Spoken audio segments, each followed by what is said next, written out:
The head and without the legs, but it's even better. The feeling is even better. I know how hard you're suffering and struggling because of the problem you had. You said you got sick, but you wanted to be part of this success. Yeah, of course I wanted, and I think today it was really hard, and we started with the plan, and we did it. We tried many times in this Vuelta, and it was not easy for us. And yeah, today I think we really need to enjoy. It's big for you and the team, Giulio. What big win? Yeah, it's a big win, and we are really happy. And it almost seemed like UAE was going to pick up another win with Jay Vine up the road at one point. Yeah, I think they went quite far and super fast, and in one moment we was a bit scared because we started to pull full gas and we didn't gain time. So yeah, but in the end I think Mazzi won, and we just did our plan, and we are super happy. Did you see the crash of Romo and the Protestor coming in the road? Yeah, I saw this guy coming from the left, and but I didn't see the crash. And yeah, I was scared. Thanks. A little bit getting into the peloton, and yeah, I hope the guys that crashed are okay. Yeah. You're talking about the crash there with Romo? Yeah, the guy ran out of the trees unexpectedly, and I was actually glad that he fell beforehand, because if he didn't fall, he would have come straight into us, and a lot more guys would have fell. But I hope the guys that crashed are okay, because you never want to see that in a bike race, you know. But as I said, I don't know how they are. That's what I see. Eddie, you gave a congrats to Mads there at the final. After the finish, what'd you say to him? I just said well done. He's an incredibly strong bike rider.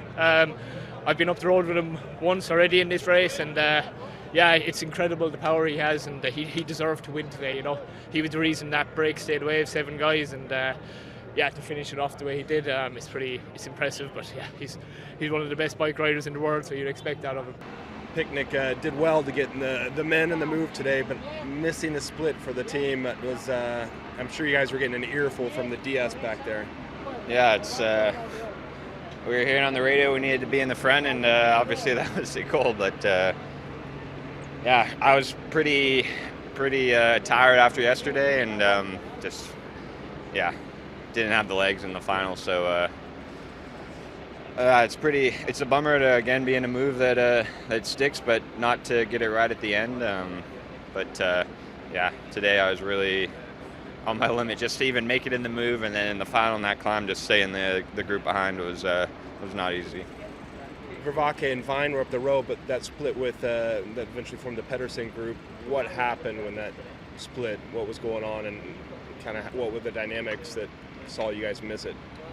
Yeah, it was the last kicker with maybe 25K to go or so. I'm not exactly sure, but I don't know if it was Peterson who kicked it off first, or I think Ineos with Sheffield really let it up on the climb, and the split just went on legs. It was single file behind, and guys were letting the wheel go, and it was just a case of trying to regroup behind, and there were quite a few teams that had a guy in the front, so weren't so many teams chasing behind, but enough to still keep the gap close enough they were hoping at the end. And yeah, Juan and Heis really did well to try and pull, and we wanted to sprint with Bjorn, but didn't quite get it right. Were you near, and did you see what happened with the Romo crash, and what was your take on that?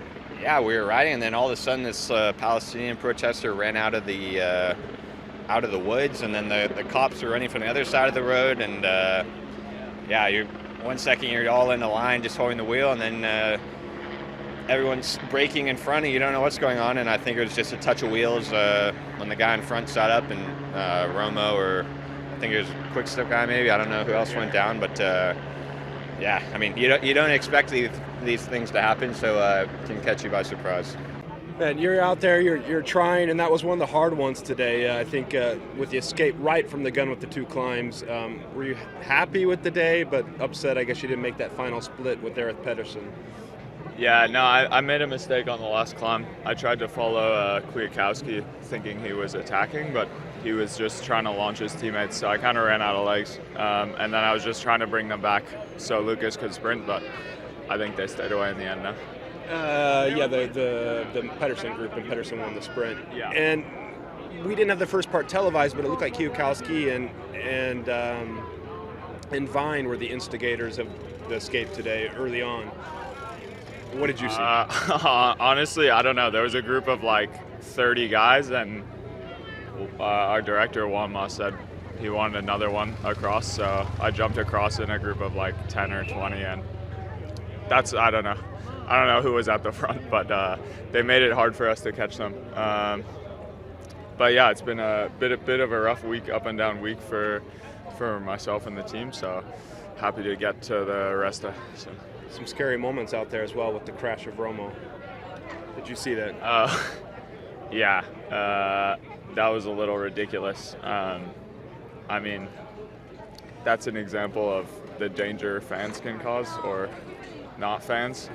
But yeah, this guy ran in the middle of the road when we were going like 60 km an hour. So then I think a couple guys just crossed wheels, but looked like Romo came back, so good for him.